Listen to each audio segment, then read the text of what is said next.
affirmations over yourself. The more you hear it, the more you believe that it's true. And welcome to Premier Fitness. I'm Gene Williams, your yoga instructor, and I'm here to tell you about the benefits of yoga.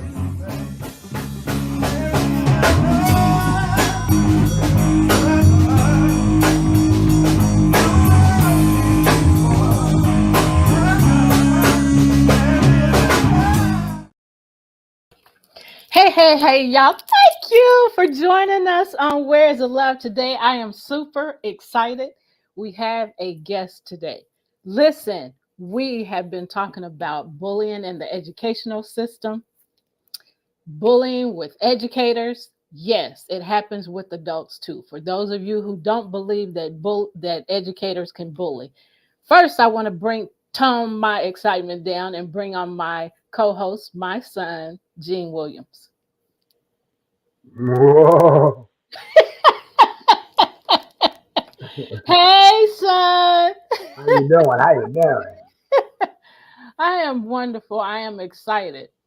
So, We got a great show coming. yes, absolutely. So I was telling them that we have been talking about bullying in the educational system with educators, K through 12th grade, kindergarten through 12th grade. And we're still going to continue to talk about it. Not today, because today we have a guest. We have an educator in the educational system right now who has experienced some bullying as an adult and as a child. For those of you who think that adults don't bully, absolutely. And as an educator. Yes, and as an educator. So that's a bonus for us. We got somebody that's experiencing it, that's working it, y'all. Right. You want to add anything from last week's show? No. Okay. Sorry, I caught you off guard. Hold on. All right, y'all. So we are going to bring to the stage, with no further ado, Irisha Williams from Educational Ties, which is her business. So welcome, Irisha Williams. Hi, Jean. Hi, Stephanie. Hi. I'm great. How are you guys? We are wonderful and excited about today's show. So, sometimes people think you just talk, you're just talking, that don't actually happen. So we're excited to have you on to prove that, yes, and you're only one person out of millions of teachers, but still we have proof. It does happen in the educational system and with the educators and with adults. All of that. Exactly. And thank you guys so much for having me. You guys are beautiful people. And I'm so excited to be having this conversation with you guys today and just to be in your presence. Thank you so much for inviting me. Thank you. Thank you. So tell us in your presence as well. Yes, absolutely. Thank you. So tell us about yourself. Who are you? What do you do? Absolutely. So my name is Irisha Williams, born and raised here in sunny Southern California. I currently live in the Inland Empire, which is about 40 minutes outside of Los Angeles, which most people, when you think California, you think LA or San Francisco. So I'm definitely on the south end of the west side, as Jean mentioned earlier. And so West Side. Right. And it never rains in Southern California. That's what I heard. I don't know if y'all heard that or not. I mean, it's a great song and it will go down in history. However, it is not true. Not true at all. I was at a track meet yesterday with my daughter with an umbrella, trying to stay, dry because it rained from 9 o'clock in the morning when the track meet started till mid-afternoon. So it definitely rains here in Southern California for sure. So that's a myth. It is a myth and a great song. Like I said, a great Right, song. exactly. Tony. So finish telling us about yourself because I rudely interrupted because that song It's started okay. playing in my head as soon as you said Southern California. No, yes, thank you. And so, yeah, I've been in the education space since I can remember. My mother's mother was an educator, and Wow. she would sit with us during the summer and have us work on our ABCs and our one, two, threes because, being a grandmother who was raised through Jim Crow and all of that, education was our way, up and out, Yes. of our situation. And so education kind of runs through my veins. Yeah. And so, it's always been a part of me, and it continues to be a part of me. And so I got into the space of being a special education teacher in 2006, and have been teaching students with special needs, and those that have been diagnosed and those that haven't been diagnosed since then. So it's been a journey, of course, because working with students with challenges can be challenging, but it's a wonderful field, and I love it. I absolutely love it. So, do you find it more challenging to work with those that have been diagnosed or those that are undiagnosed? Um, That's a great question. Yes, sometimes it's easier to work with a child or even an adult that is aware that they have challenges, okay, right? great. Because Right. if you're aware of something, you're more apt to take in information to help you, either work with it or around it. I love that. Yes. And so in 2000, in 2020, when the pandemic hit, I found a lot of parents that were trying to find answers to how to work with their child and teach them how to learn and go through that digital learning that we had to do during that time. And so that's where I really started my business, Educational Ties, working with parents in their home to learn their child, learn their disability, and help them to build a great school plan and a great home plan. And so working with parents and children, adults, that are aware that they have needs is a lot easier than it is to work with someone who is unaware and doesn't think that there's a problem. Right. Mhm. So, while you were talking, I had the thought of, not being able to imagine, children with disabilities being able to, having to um, deal with the words aren't coming, how to deal with the thought of operating on, functioning with the computer. Because even those that, the younger, early elementary school, they had challenges, those without disabilities, they had challenges working on the computer. Yes. Um, and so I can't even imagine those with disabilities and the challenges that they experience. So it's great that you saw the need and said, hey, I got to develop educational ties because these people need my help.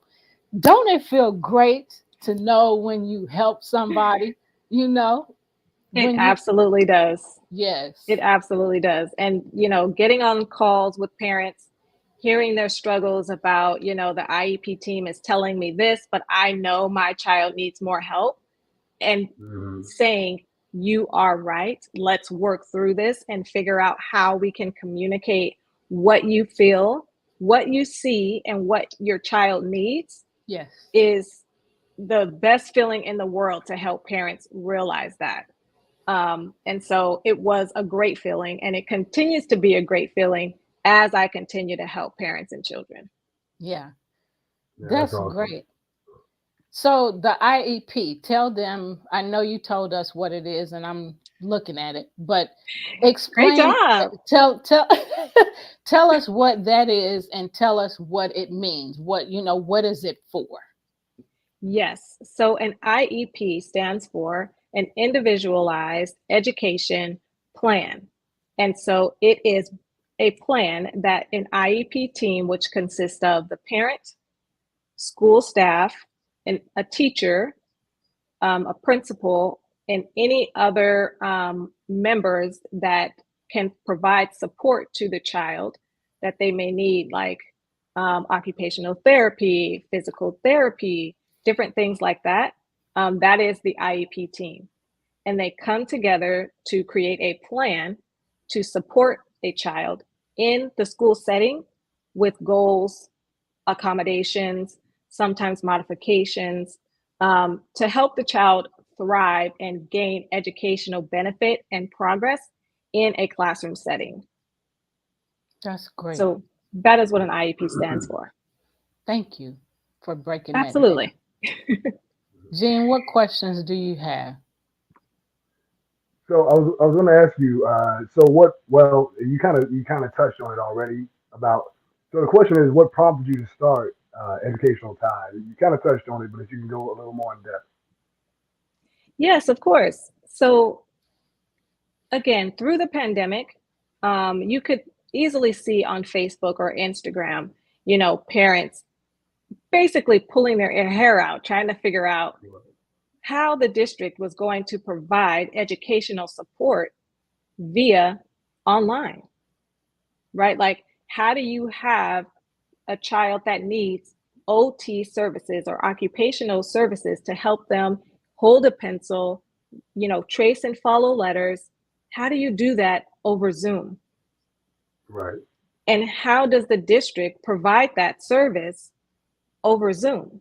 Yeah. And so, in order to help support parents, I would meet with the parent, talk with them about, what services their IEP suggested.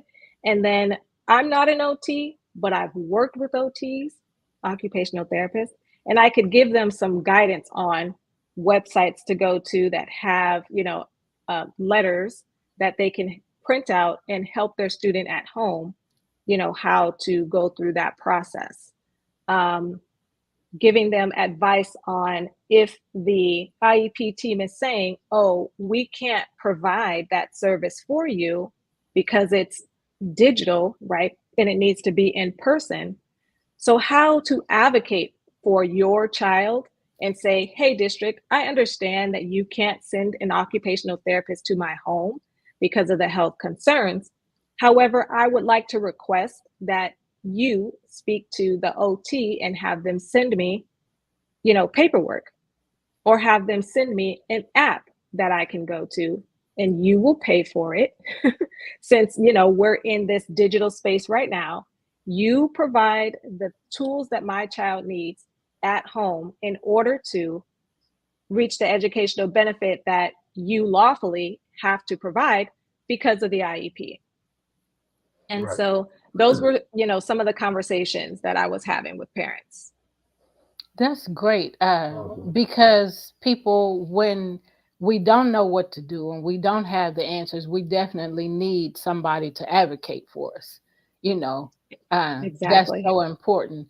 In addition to what you just shared, do you mind sharing, because there's a journey for you as far as special needs, and the reason why you got on that journey, like your college and your personal experience, as much as you feel comfortable sharing? How I got on the journey of working with students with special needs? Yes. Oh, sure. So when I was in high school, I was a tutor. And so, like I said, education's always been in my blood. And then when I went to college, I went to UCLA here in California. Go Bruins. Even though we lost yesterday in our basketball game, but it's fine. Still a great institution, still amazing. Yeah. And so while at UCLA, I became part of a program called the Career-Based Opportunity Program. And it was for college students to go into inner city schools and tutor and mentor.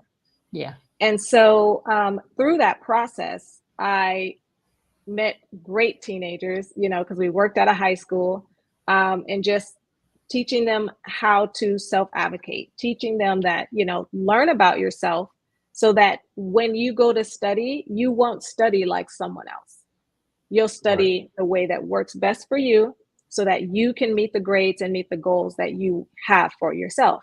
Yes. And once I graduated from UCLA, I worked at a before and after school kindergarten program, which was great.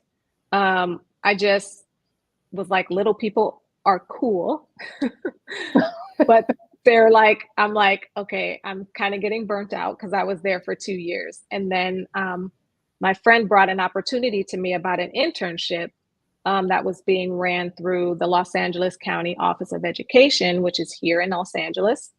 And I joined that program, and it was a teacher internship program. But you had to work with students with disabilities.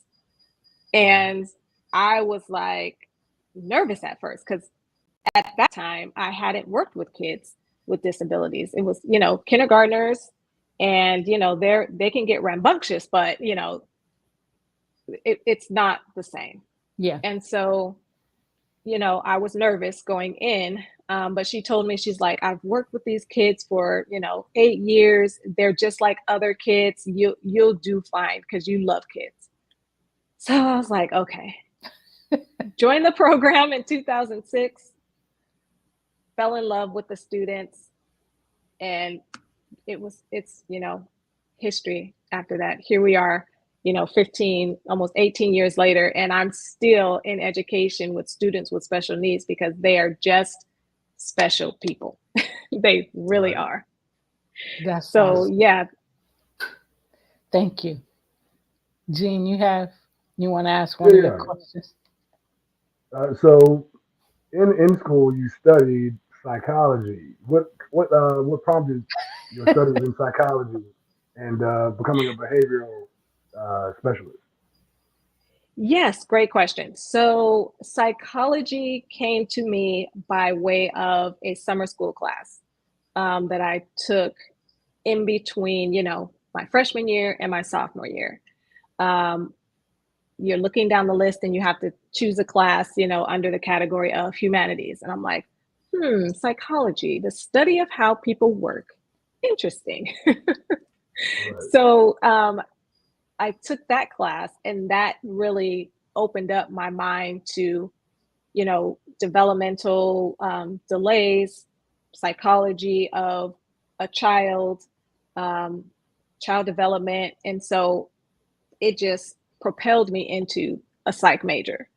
And once I joined that psych major is where I found the career-based opportunity program. And it just flew me all the way into education after that. Because I originally went to UCLA thinking I was going to be an engineer. Boy, was I wrong. I guess I'm still an engineer, but more an engineer of education and helping people figure their way through things, not, buildings and mechanicals and stuff like that.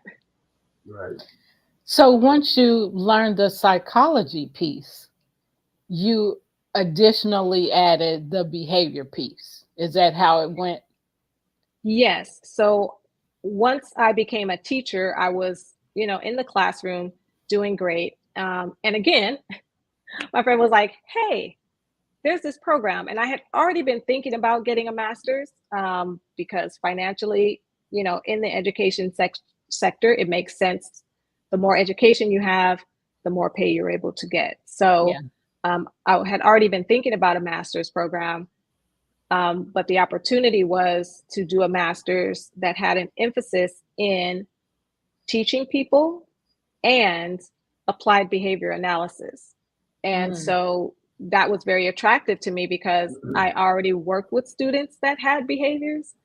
And so it just seemed like a great fit. And in addition to how I was supporting students in the classroom already, knowing more about the mechanics of behavior, why behavior happens, what kind of need they're trying to fill with exhibiting these behaviors, and how to create a plan to help mitigate those behaviors was perfect. Wow. Awesome. You was So being yeah, set you're up. still an engineer. Right. Exactly. And you were being set up for the next step every time. Every time you took one step. And that's something that I see in my life right now is, you got to do one thing first. Take a Hmm. step in that, and then other things will present themselves when it's time for that thing. And so that's what I just heard, from you without you saying those words. You opportunities just keep coming, and that's how it is. As long as you're sitting not doing anything, nothing comes. But once you take a step with what and another way to say it is, what do you have in your hand? What you have in your hand is the step that you take right now. That's what knowledge do you have right now. Do something with that, and then other things will come, because you, in faith, you took and did the one thing that you understood at the time. Right. I just, Right. that excites the heck out of me, just knowing that. Because, like I said, right now, that's my experience. And then I think about, when I was writing my first book, that's how it happened. I wrote the book, then I edited the book, then I needed to get the cover done, and so that thing way came for that, and then I needed to um, put the book together, to self-publish the book, and so that came. I needed to know how to pre-sell the book. That came. So when it was time for every piece, the things that I needed and the person attached to the thing. Right. Oh, I'm going to church in my mind. It You're on just, the praise dance on the head. right. Right. Yes, because Yeah. it's so true. It's all connected. And Yes. once you're obedient in one space, Woo, that yes. opens up for other areas, of obedience for you to be able to step into. And Yes. that's absolutely the process. That's how Yes. we met. Yes. Actually, absolutely. Absolutely. And I'm grateful for that, because you have been, even though we don't get to talk that much, the things that you have shared with me and the information that you have shared with me has been very helpful. It's been a guide to take, the next Mm. step. Okay, so here's another piece. And then so everything that is added, to the things you already know, really helps, and it can just be a small piece or it can be a big piece. But what do? Here's something else. What are you going to do with it? Are you going to let it sit Right. there, or are you going to do something with it? So Exactly. it just excites the heck out of me, knowing, because it's part of the process. It's Hmm. part of the process of whatever it is you're doing. So, Exactly. Jean, you have something else? Yeah, I'm trying to figure out I want to phrase this, but with your company, you're a consultant for educators as well as uh, a consultant for parents, teaching parents how to parent their children with special needs. So how would that process go? Like can you kind of run us through like how you would maybe put together a consulting program? Yes, that's a great question. So for teachers, I do currently support teachers in the classroom through my 9 to 5 job. Um, Outside of that, because I have those skills of helping teachers create their classroom plan, how to incorporate, diversity, inclusion, equity, classroom management, restorative practices in their classroom. Through an educational consulting program, I offer all of those planning skills, and I teach teachers how to do that. A lot of our teachers come out of teacher programs really unprepared to actually manage or engineer, if we can use that word, a cohesive and effective classroom. Because honestly, a classroom is kind of a business. It's an ecosystem, right? If you think Right. about ants, they are the most organized Mm-hmm. animal on the planet, Yep. right? Yep. They have their head staff, they have their staff that works under those people that know what to do and where to go. And so being able to engineer a classroom is an art form, and it's something you don't have to be, but some people need that building and structure in order to do it effectively. Some people kind of have a natural gear towards that because they're like really nurturing and they're structured. Others have to be taught and follow a structure. Right. So they hire people like me to come into their classroom, assess how they're currently doing, give them some pointers on how they can improve, and then continue to coach and monitor them through developing that plan that we work together to devise. That's Awesome. great. Awesome. Wow. Mark has a couple questions. Jean, did you want to add something to that piece? No, she hit on everything I was thinking about. Okay, good. So Mark has a couple questions. So one of them is, why are schools so quick to diagnose us with mental and behavioral issues, not saying we don't have the problems in our community? That is a great question. That is a multi-layered question. And I would venture to say that if you compare a school that is in a rural, predominantly Black community versus a rural, predominantly white area, you would have differences in who qualifies for what. Yeah.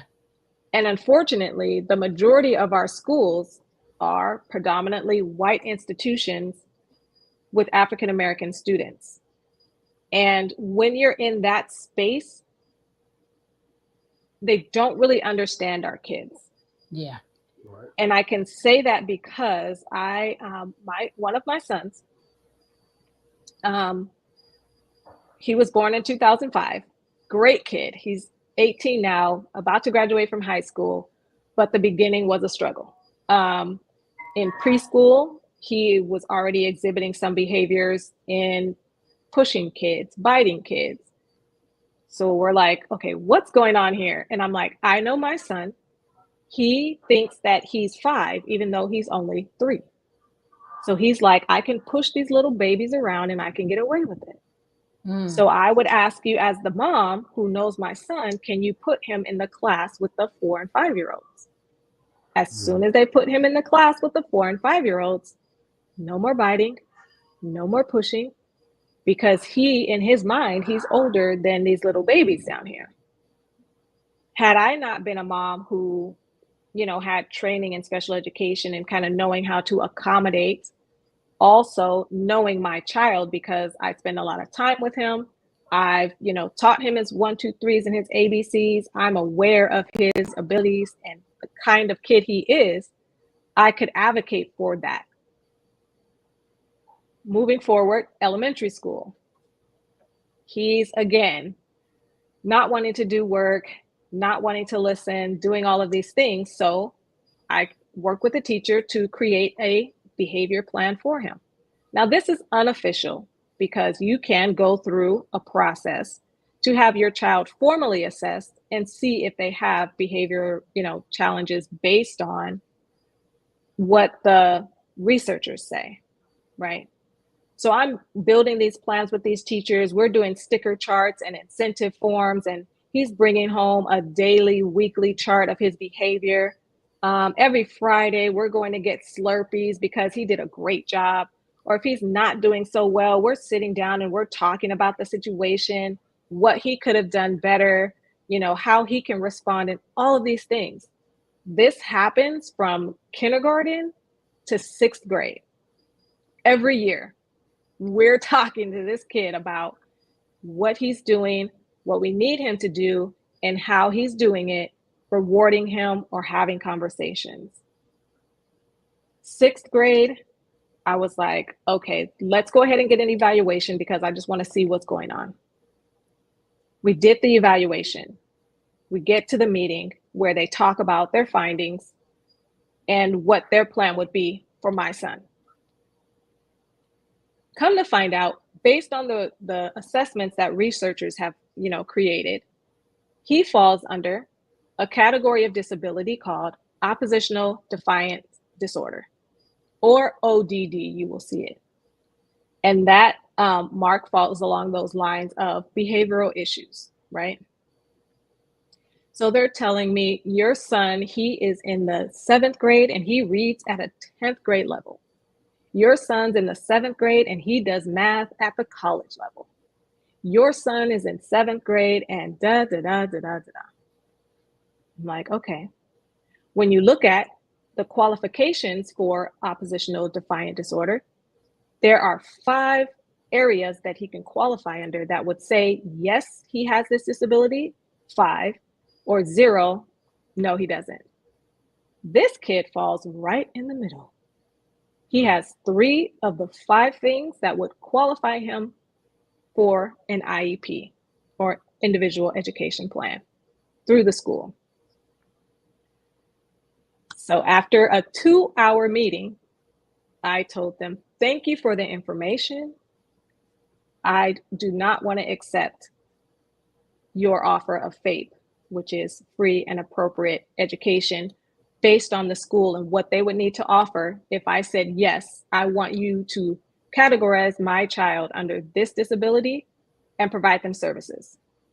So families in our community, we can go through that process of seeing the assessments on what they say our child has.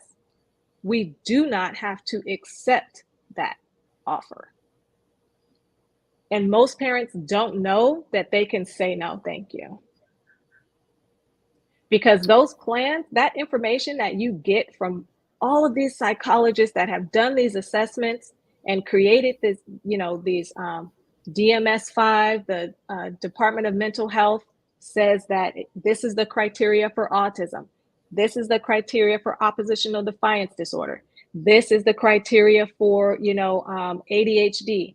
Those are all great tools to gain information about what your child could possibly have as far as a mental or developmental disability.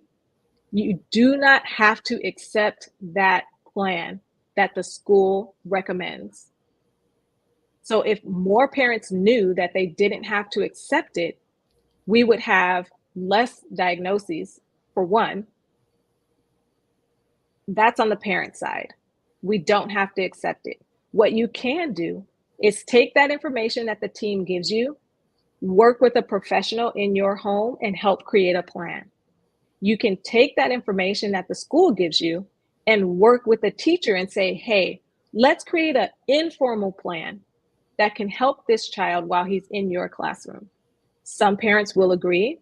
Some teachers, will agree to that plan because it's going to benefit them. Right. Right? Because if I know Johnny is triggered by pink pencils, then I, as a mom, I can give you all blue pencils. Right. It's okay. It's going to help you, and it's going to help Johnny because he's not going to be triggered and have a behavior, and it won't happen in your class. So of course, that's a very simple explanation for things that are much more complicated than a pink pencil. But just to get you thinking about, things like that. The second thing for schools is that a lot of them don't know, they don't have answers for behavior. That's the bottom line. And just like Stephanie, you and I have been talking about, a lot of schools don't have the answer for bullying because they're so big of an institution, and bullying is a microcosm, right? Yeah. It's this small isolated area of their district where things are happening. And if you don't have staff to help mitigate and support those things, they're going to continue to happen. Yeah. And so most districts don't have people like myself, people like some of the other educators that we've met, Stephanie, through other programs, that can come in and say, hey, this is how you most effectively work with students of color. You have to build a relationship with them. Yeah. I tell my son's teachers all the time, ask him how he's doing today. Because if you don't, you You might get a different, you might get a different child today than you did yesterday. But it's just a quick, hey T, how you doing? And he'll just give you a head nod, good. But he knows that you know what I mean? Like, it's little things. Little things. Make a big difference. Yeah. Makes a huge difference. But if there's no one at the top teaching these systems to teachers, to principals, to coaches, then it's going to continue to be this overdiagnosis of our, children, because it's a lack of understanding and a lack of awareness that a lot of school districts just aren't willing to look at or change. Yeah. Girl, sorry, I know that was a long answer to a small question. Needed that. We needed that. I mean, it makes me think about, the time when ADD was a thing and getting, putting kids on Ritalin, and people just saying, okay, because I don't know what else to do to calm them down. Man, just from what you just said, if we just take the time to find out what the heck triggers this, what makes this happen, just like you just said, and it just made me smile big when you said, you told the teacher, if you just say, how you doing, T, every day, everything's gonna be all right. Exactly. That's so small. That's such a is. small thing, but it's so huge to your son.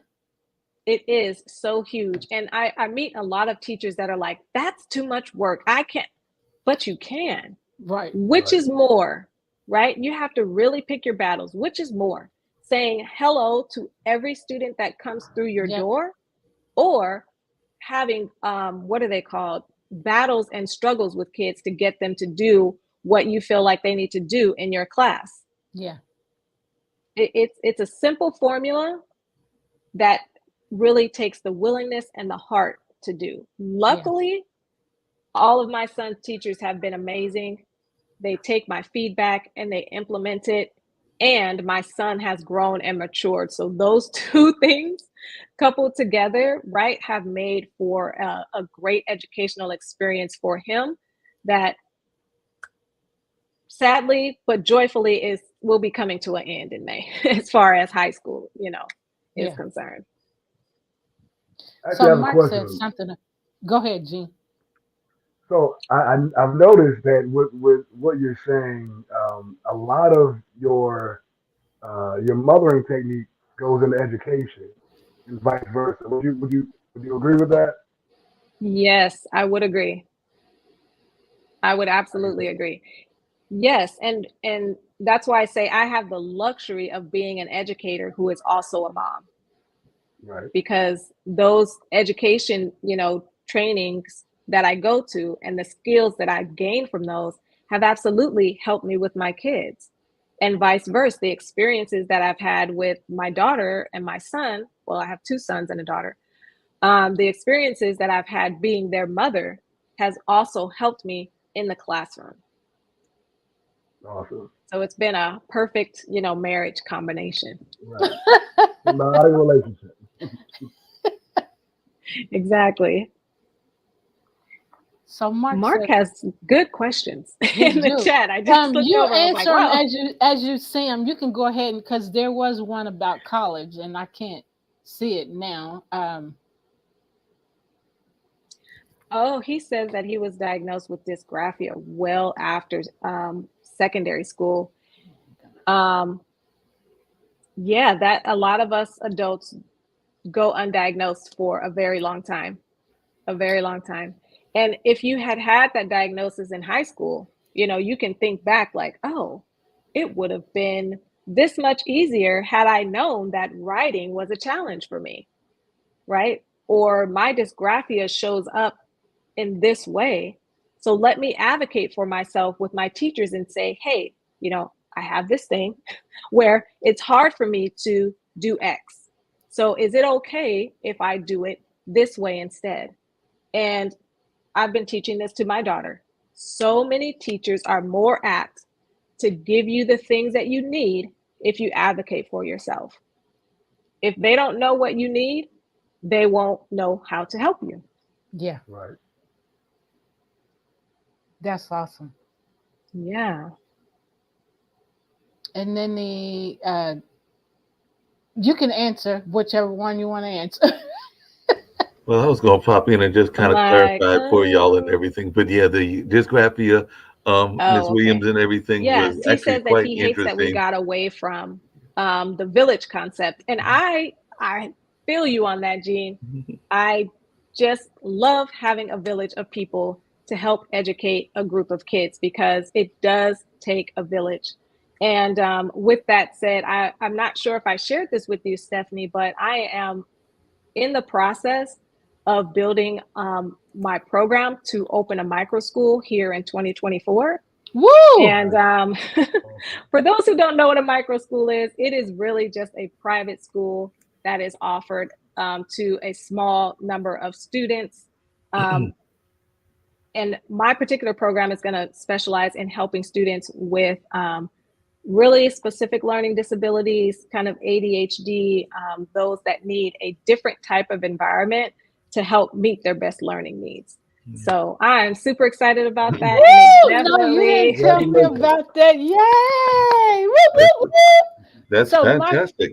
Yeah, Yeah, it is. So I my was just going friend to add can really tell you. quickly in there everything. This is actually ironic, Stephanie, because there's another show that's going to be airing. So I think we're going to roll it out on Tuesday, but it's a friend of mine that is in the Afrocentric space. So she has actually got a school called Saint Sia, and she definitely teaches from that African lens of us understanding our history and understanding some of the history from the African Wow. continent and all along those lines. So the Mama Noni show, I think, is the tentative name. But we were actually just having a pre-meeting here at the Hayti Center earlier this morning here in Durham. But she was actually giving an example Wow. similar to what you were talking about, Miss Williams, because she was talking about how she has this child that is very good at maps. Like he can put down a map and put it down instantaneously and all along those lines. But he is not all that great at rhythm. So like they will have some classes in drumming, which he's not always great at. And so one of the things that she tries to do as an encouragement is that she is very disciplined in the way that she doesn't allow her students to kind of, speaking of bullying, to bully each other because everybody has their different gifts. So this guy, like you give him a map, I think he might have mistaken Louisiana and Mississippi, but other than that, it was almost a perfect United States map. He did almost a perfect South American map, Wow. and now he's working, I think, on Oceania or some of those around Australia and stuff like that. But he's got that kind of photographic memory that he's able to do that. But that's his gift.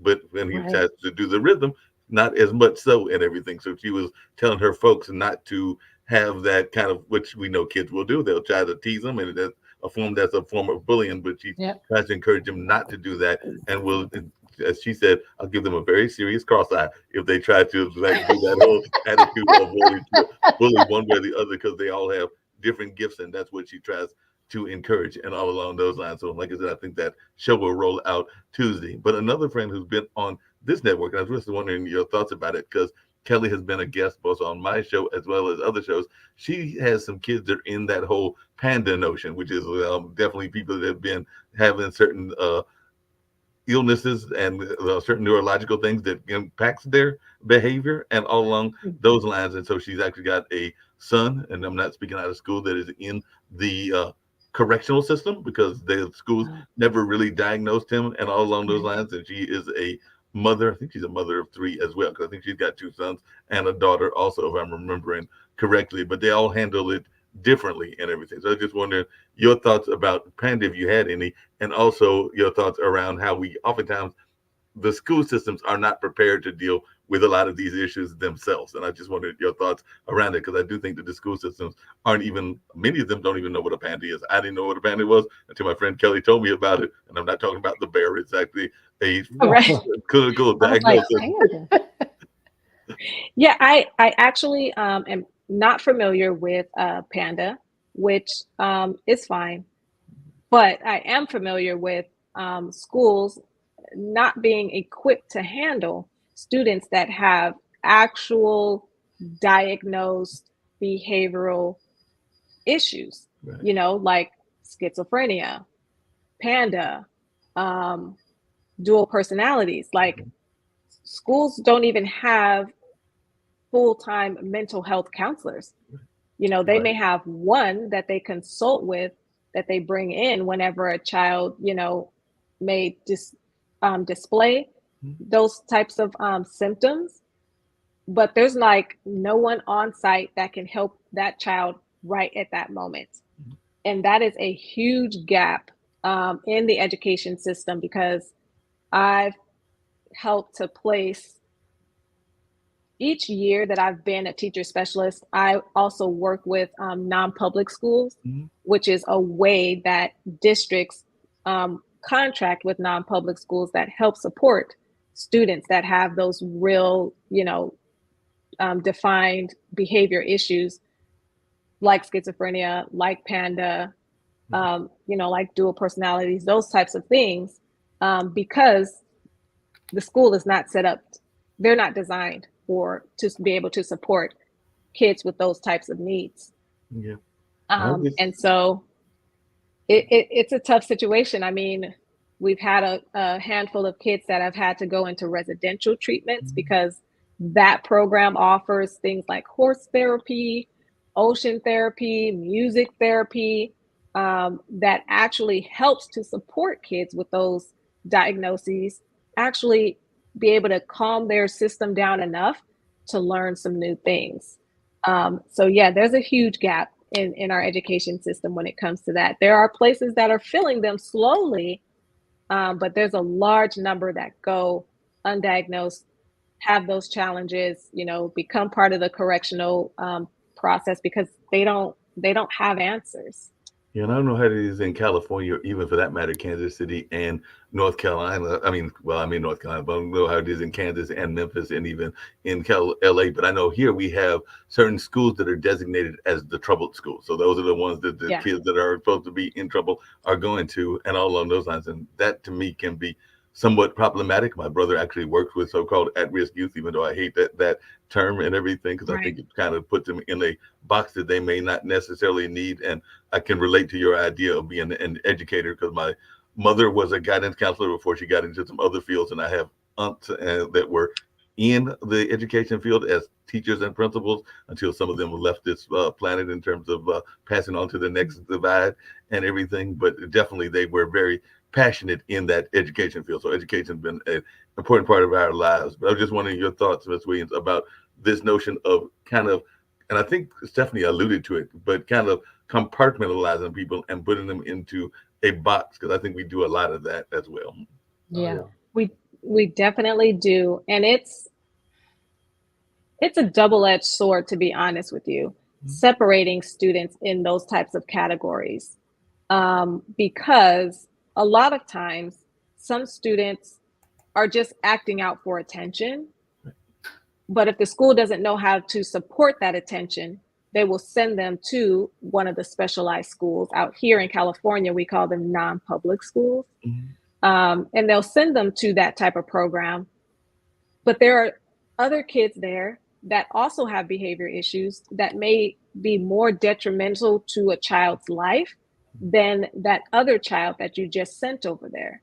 Because a lot of times what happens is they pick up behaviors from other kids because they're all in the same area. So you have 10 kids that act out in different ways. So, oh, I see Johnny over there's banging his head up against the wall, and the teachers come and they give him candy and take him out. Oh, maybe I should try that. You know, so it a lot of parents really do fight against sending their kids, or allowing, or agreeing to, not allowing, agreeing to send their kids to those programs, because that does happen. Kids do pick up other behaviors from other kids. And so, you know, those schools are challenging for that reason.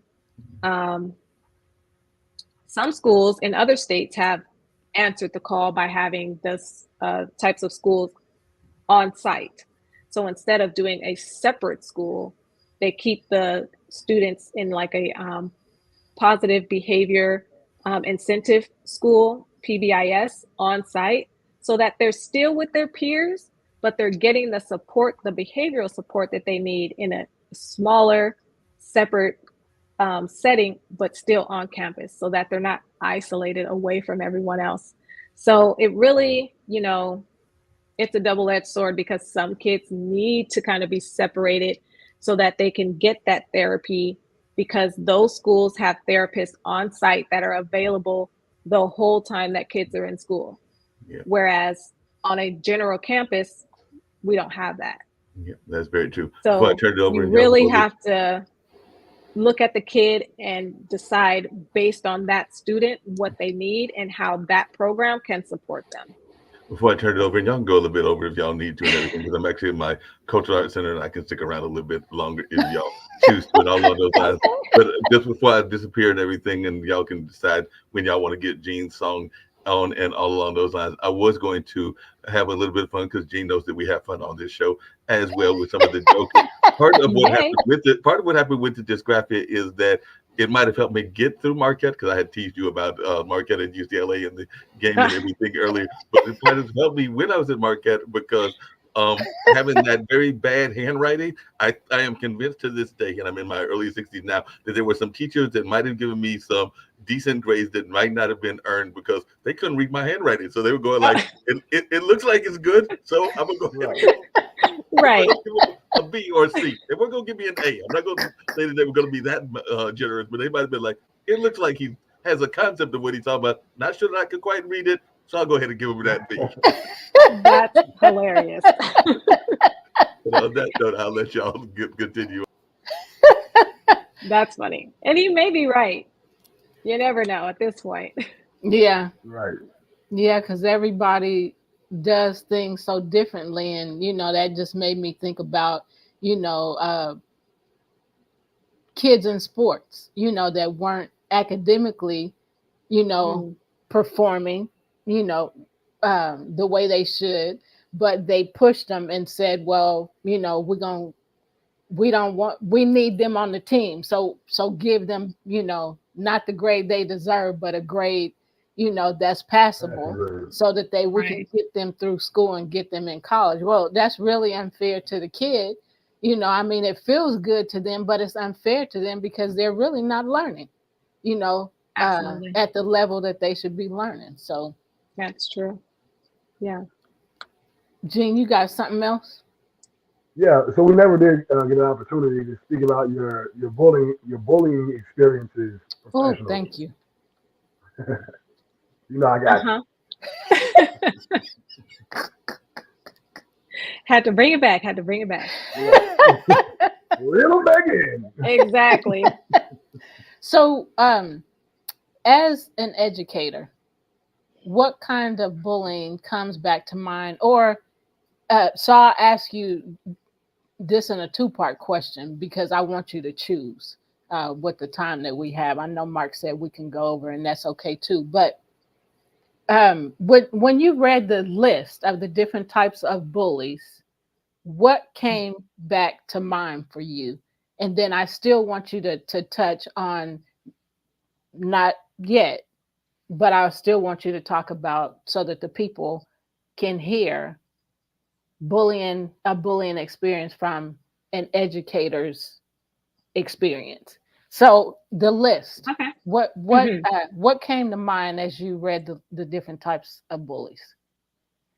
So the funny thing about the list is, I want to say at least 2 months ago, late last year when we first met, I saw that list, and it did not hit me the same way that it did when I saw it 3 weeks ago. And it may be, I think you were saying, because you added some questions at the bottom that really kind of stir emotion in people to get them thinking about bullying and how it's impacted their lives. And so on the list, the question that hit me first was bullying of yourself. That hit me the most because I find myself doing that. And I didn't realize that I did it as much as I do until recently, to be honest. So that negative self-talk really has kept me from doing a lot of things that I wanted to do. And that, come to find out, is a form of bullying. It's internal, but you're still bullying yourself, right? Putting yourself in a space of negativity and of doubt. So that was the first thing that hit me the hardest. And then coercion. We don't really think of coercion as a form of bullying, especially when it comes to our kids, because, you know, my kids are very headstrong, they're very strong-willed. And so I've learned to present my case and let them know that some things are not negotiable. If this is what we're talking about and this is what I'm saying we're going to do, then this is what we're doing.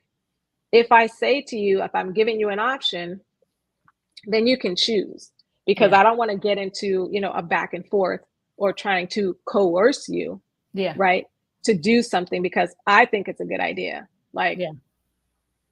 I just don't want to get into it that way. And I don't want to bully you. So Yeah. these are the options, pick one, Yeah. as opposed to, you know, trying to put my will, especially when it comes to, you know, them going to college or doing a vocational school. Like, instead of imposing my will on them, we talk about what the options are. Yeah. And then the second part of that question, when it comes to bullying in the workplace or in the educational space, I want to say that it happens very often from a boss or a principal to staff. And because a principal is giving direction from the district to do certain things, you can have a directive and implement it in a certain way that doesn't come across as bullying, right? Like, if I have to be evaluated, you can come and evaluate me in a very loving and supportive way. You can come and sit in the back of my class with your notebook, instead of coming and pushing the door in my class, coming in, huffing and puffing, looking around. Like, all of those are like bullying positions that Yep. you're Intimidation. exerting your intimidation upon that teacher. Like, you better give me the best performance ever or your time here is up. Yeah. Right? Type of demeanor. And so those things happen a lot. Fortunately, I haven't experienced it that way. I have experienced a boss basically penciling in my schedule, even though that wasn't what I was used to. Yeah. And that really, really, really made me very angry. So unfortunately, it was just like, well, she's the boss. But then when I look back at it, I'm like, I was really like bullied right there, taken Yep. advantage of, because that you didn't have to do that like that. Right. Right? It was the way that she went about doing what needed to be done. It's the way you went about doing it that bullied me, not the fact that it had to be done. It's how you chose to do it. Yeah. Right. Mm-hmm. Wow. So many people think more about control. I'm the this.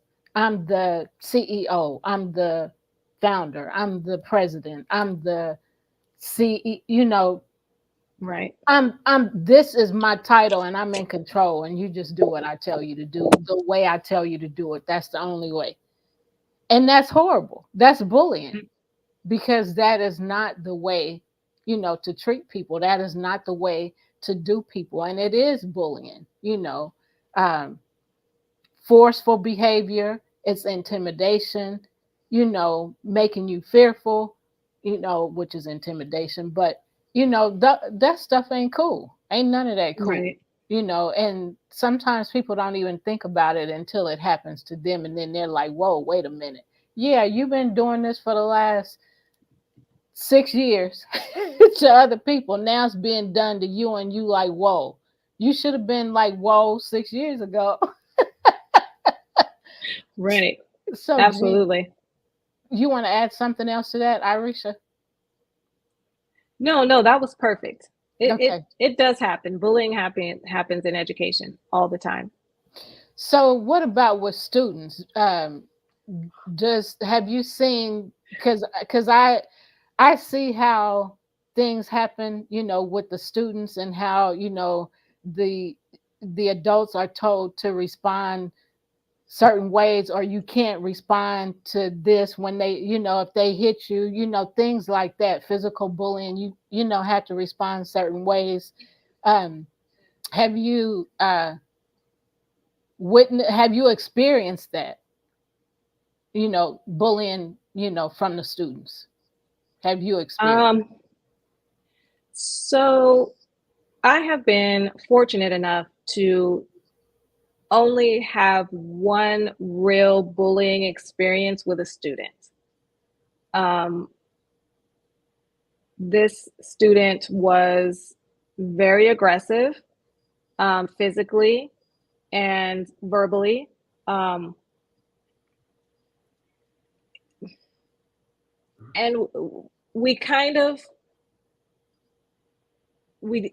teachers are trained, especially in special education, to in non-invasive, hands-off types of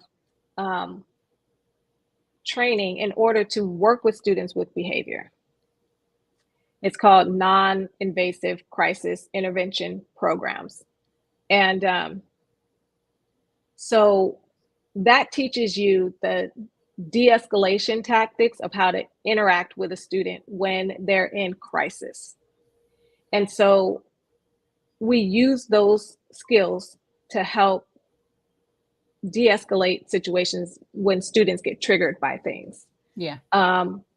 This particular student, we use those those crisis intervention programs with, and it would take hours to de-escalate him once he was triggered for, whatever reason he was triggered for. Yeah. He was physically aggressive towards people, scratching, biting, punching, pulling, kicking. And we had this student for a couple of years. And it's hard for teachers to, work with students like that within the bounds that you want to be respectful to a child, right? Because if it was your child, you wouldn't want someone putting their hands on, holding kids down, locking them in closets. Like, all of that stuff is not okay. Yeah. And so being trained in crisis intervention, also being trained in applied behavior analysis, right? Being able to set up a plan of action for when a student is having a crisis moment helps to decrease those moments over time. Unfortunately, with this young man, he was with us for 3 years in high school, and the behavior remained the same. And so it was very challenging to work with him. I loved this kid. Everyone loved him because when he was just being himself, untriggered, unbothered, he was a great, great kid. Once he was triggered, it was hours upon hours of aggression. And so it's hard being a teacher because you're not their mom, you're not their dad, you know what I mean? So you have to really approach the situation from an educator's perspective or from a therapist's perspective if you have that training. And so it's very challenging, very challenging. Wow, I can't even imagine. I just know that I wouldn't be able to be a teacher. I mean, a lot of people say that, and it's not true. And I want to say to you to not say that about yourself, because you actually do teach. You teach here on this platform, right? Mm-hmm. And so when you think of teaching, it is this thing of how you talk and you interact with people. You just have to pare that down to it being geared towards a child, someone with a younger, less developed brain. Yeah. But it can be done. I don't want to convince you, but I'm just saying. Oh, you can't. I'm not going in there. I'm not going in the school system. It was easy. Okay, I'm gonna come back to that. I'm a peer educator working in high school, and yes, bullying from adults happens. it bothers me. We are supposed to set a better example for the students. Thank you, Gay. You have to often wait it out. It can be exhausting. That's the part for me. I can't when my kids were in school, it was different. Because their friends did then, and they still do, call me mom, and I still call them my son or my daughter. But it was different for me then because I was raising kids, and I've tried, going back to, the kids, since my kids have been adults. And it's not the same for me. Yes, I do educate, and I educate adults. The topic for me is, is I'm so passionate to teaching and educating about bullying because that's my experience. Much of my experience and Jean's experience, and so I'm able to educate adults. But when it comes to kids, I'm not saying that I can't. I'm just saying that my heart is in a different place. And because of and I can teach kids about bullying, and I have. But it's just me thinking about being in the school 8 hours a day, 7 to 8 hours a day, 5 days a week. Yeah, I can't see it. I'm just saying. Definitely takes a special person to be in the trenches in a classroom for all of the things that you just described. It's not easy. And people go, oh, you have summers off and you have the winters off. And it's like, yes, to recuperate. Yes. Right. And I to recuperate. It's tough. I see why y'all need to recuperate. Hats off to Hats y'all. off I ain't gonna be able to do it. I do it for a couple hours, going in there teaching about bullying or teaching about something else that needs to be taught. But like I said, 5 days a week for hours, I have no desire to do that. So you're like, get in and get out. Yes, because they're listening. They're willing to hear. It's me again. I had a question for Ms. Williams because the other Mark. thing that I work at and everything is, and Stephanie and Jean know this, I work for a testing company, and sometimes I have a problem with the testing company because sometimes we got to do jobs to pay the bills, and that's one of them. And there are various ones, but this is one on the East Coast. I just wanted your thoughts around the testing system, because that to me is another form of bullying, because I think that sometimes we pigeonhole them in these kind of standardized testing all along those lines. But as an educator, it's one that's coming from the West Coast, I was wondering your thoughts around that whole notion of standardized testing, which has become very popular even pre-pandemic and everything. That's a great question. And all three of my kids would agree with you that testing is a form of bullying. They would agree because they have the mindset that just teach me the information, let me tell you what it is, and then let me go home. Because I just told you through my homework that I know how to do this. Now you're going to test me again? And then you're going to ask me about stuff you taught me 3 months ago? That's not equal. Yeah. That is not equal. So testing, and I tell them testing is hard because if I don't test you, how am I supposed to know what you know? Now, you can test a person and not have it count for or towards anything other than knowledge and improvement, right? Because if you teach me about the alphabet and then you give me a test about the alphabet, if I only know 5 of 26, we don't need to go back and do something different. Yeah. Right. So from a place of knowledge, yes, I agree with testing. From the standpoint of using it to determine outcomes for kids, that's a little different because as we know, most Fortune 500 companies have CEOs and owners that were C students. Right. And some of us that got all A's in high school aren't doing much. Yeah. And one of the things that I run into is that sometimes there's a bias on some of the testing too that can be biased either around, as y'all mentioned earlier, urban and rural, or around race and a number of other things. Because if you ask somebody a certain question, the answer that you might get from, say, South Central LA might not be the same answer that you're going to get from somebody in Boston, but they're expecting the same answers. I mean, 2 + 2 is always going to equal 4, but there's some that are more subjective, and I don't know always that the instructors or even the people that are doing the grading are fine-tuned enough to know how to deal with those kind of subtleties. That's the word I was looking for. Exactly. And they're not. Perfect example on one of the standardized tests. It's called the LPAC, which is the English Language Proficiency Aptitude, blah, blah, blah, whatever the last letter stands for. But it's basically to test second language learners and see how proficient they are in English. Well, one of the questions has a picture of a saucer and a teacup. And the question asks, what do you use this for? What is this called? My own children who have only spoken English did not know the word saucer. Right. They said it was a plate, right, which it is. Right. But if you pare down that category, it's a saucer. But we don't talk about that item that way in our home. Right. Yeah.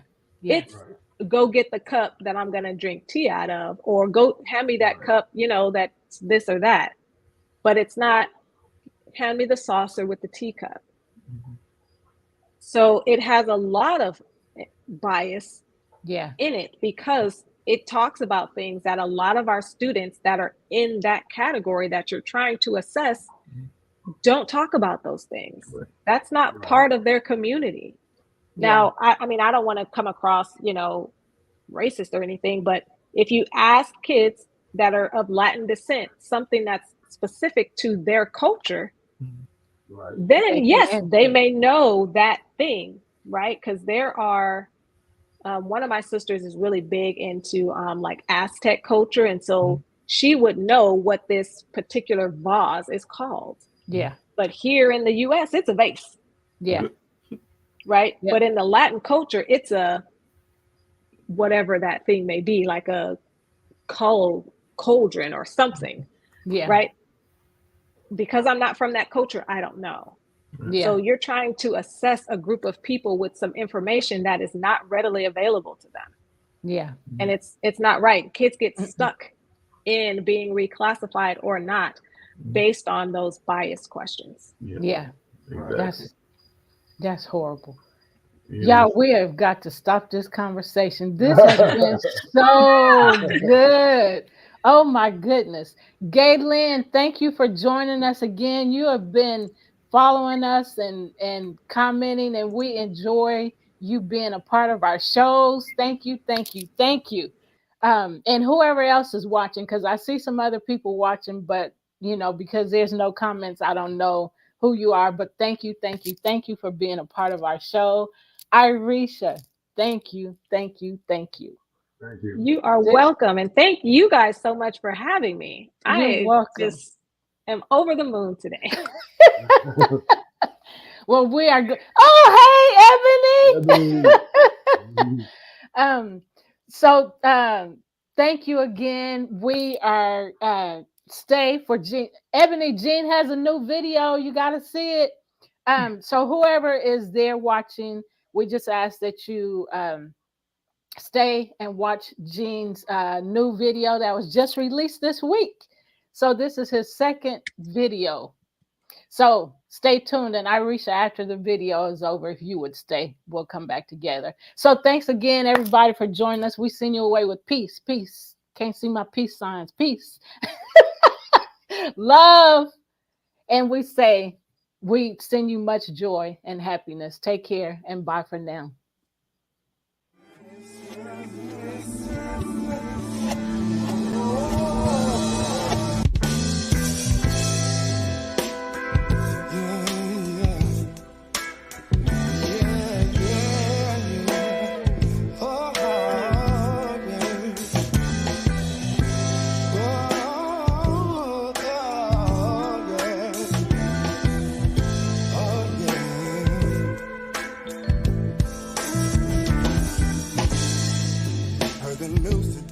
The police took another life.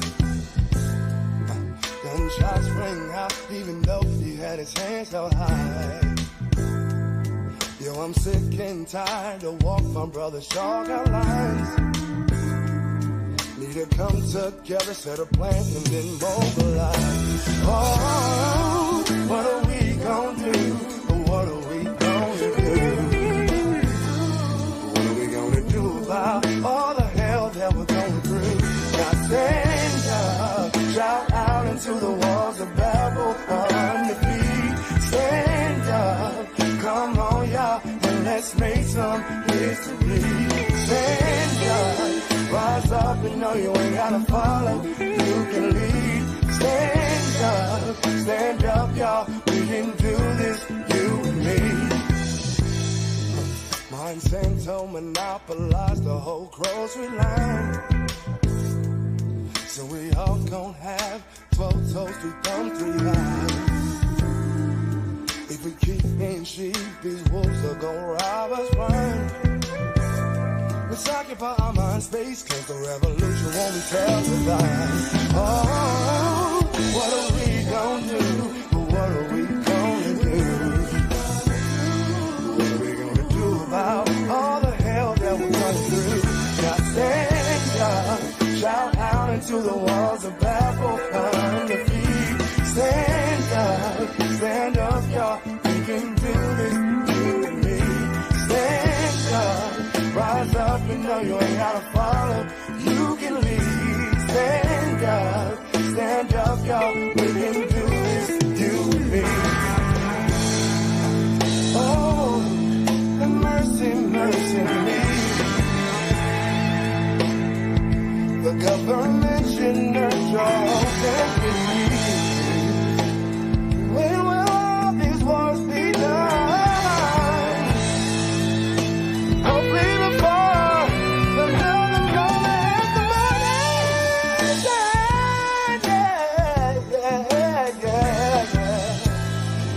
Before another mother has a on her son. Shout out into the walls of Babel on the feet.